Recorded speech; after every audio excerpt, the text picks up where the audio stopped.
व्यास वंदना episode number 50। आखिरी episode, आखिरी video. जब मैंने ये कहानी लिखना शुरू किया तभी मैंने सोचा था कि पहला एपिसोड महर्षि वेद व्यास पे होगा और लास्ट एपिसोड रोमहर्षण और उग्रश्रवस पर। लेकिन क्यों, जानते हैं इस वीडियो में। रोमहर्षण। हम आज जो सभी महापुराण और महाभारत की कथाएं सुनते हैं वो आज के समय तक पहुंचे कैसे। आज की कहानी उन्हीं दो पिता पुत्र के विषय में है। रोमहर्षण अर्थात जिसकी वाणी सुनकर रोम रोम में हर्ष होता है।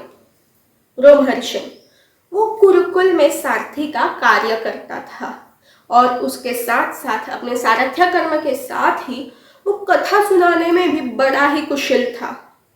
महर्षि वेदव्यास के हस्तिनापुर में कुछ शिष्य थे, उनमें से ही एक थे रोमहर्षण।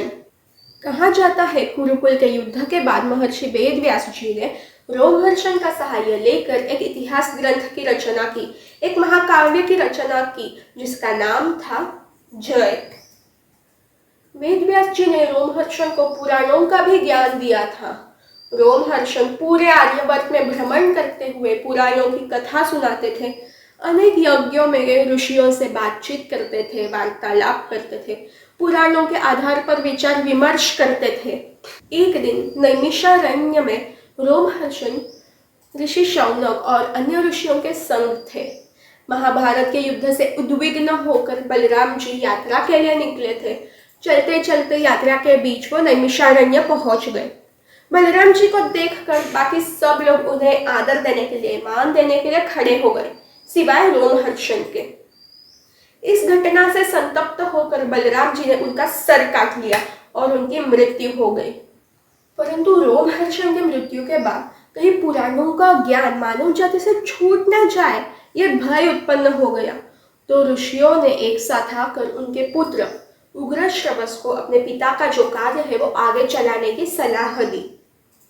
जब रोमहर्षण की मृत्यु हुई तो उग्रश्रवस ने अपने पिता का कार्य जारी रखा। इसीलिए महाभारत के साथ ही शिव पुराण, भागवत पुराण और ब्रह्मवैवर्त पुराण, इन जैसे कुछ पुराणों में सौती के नाम के लिए उग्रश्रवस का उल्लेख आता है। वैशंपायन ऋषि ने परीक्षित के पुत्र जनमेजय को भारत नाम का इतिहास बताया। सर्प सत्र में उपस्थित हुए उग्रसेन ने भी ये कथा सुन ली। ये जो अद्भुत कथा उसने सुनी, अद्भुत गाथा उसने सुनी, वो उसने नैमिषारण्य में जाकर ऋषि शौनक और अन्य ऋषियों को बताई। सौती और ऋषियों के बीच जो चर्चा हुई, वार्तालाप हुआ, उसमें बढ़ बढ़कर ये कथा भारत से महाभारत बन गई।